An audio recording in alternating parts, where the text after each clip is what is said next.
Okay. That may be about as well as I can do that for now. I'm certainly glad I don't have to play that in anger again, probably ever in my career. This video is for my friend Dan McElway, a carload of clarinetists, encouraged by Dan's story of having to play the Ginastera Variations Concertantes on about a half hour's notice. That encourages us to talk about what clarinet you played on.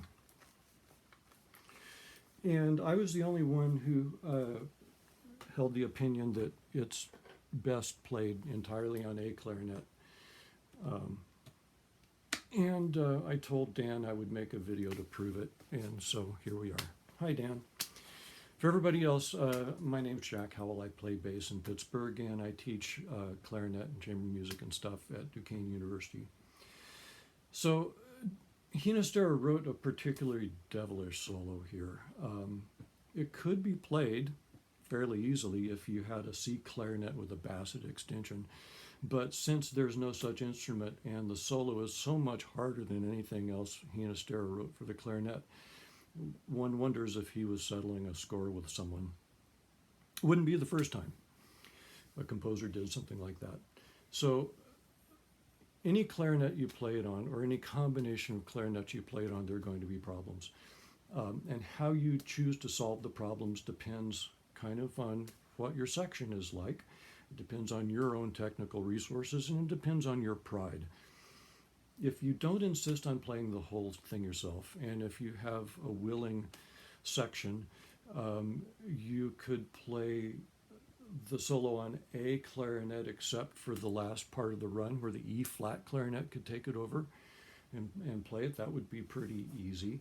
Or you could play the solo on C clarinet, and instead of having to cover the unwanted high note, you could have a colleague on A clarinet or B flat clarinet play the low concert D, which obviously a C clarinet doesn't have. That's 2 bars before 19.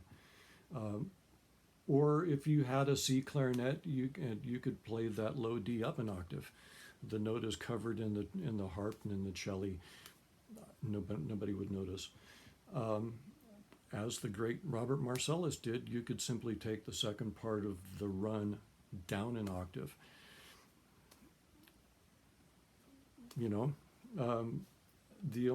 Let's see, what else could you do? You could end the run on a lower chord tone.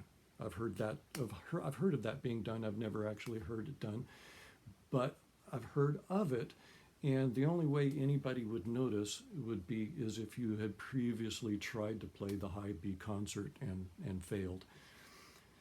So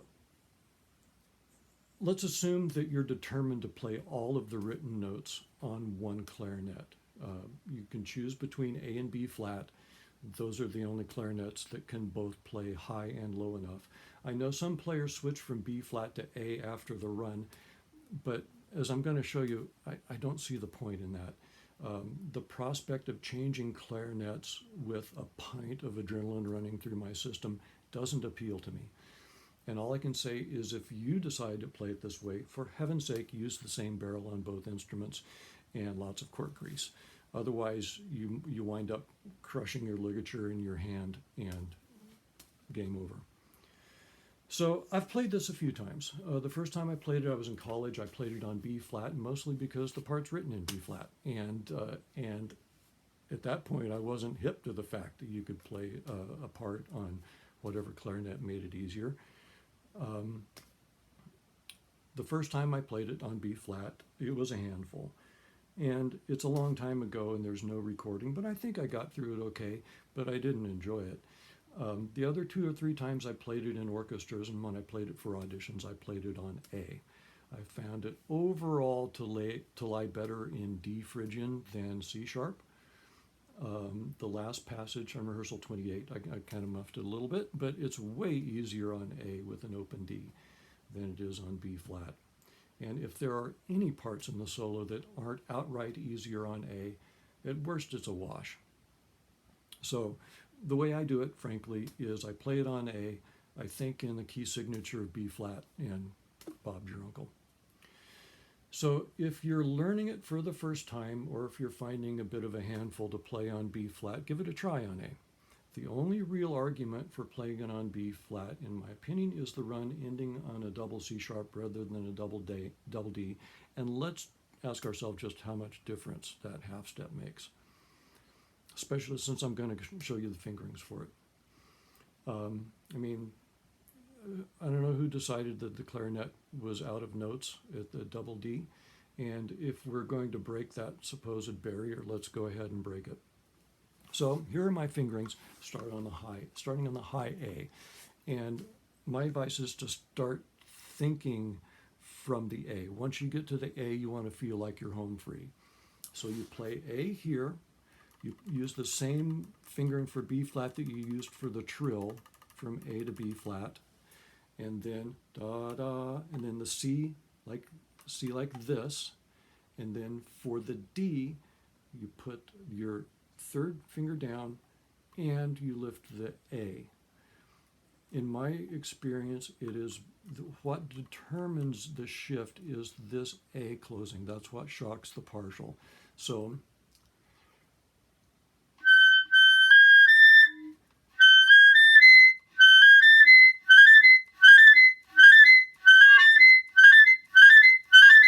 okay, so those are my fingerings. They feel sequential to me. I'm moving one finger most of the time and two fingers at most. But feel free to keep up with better ones. So now a couple of other points. Equipment.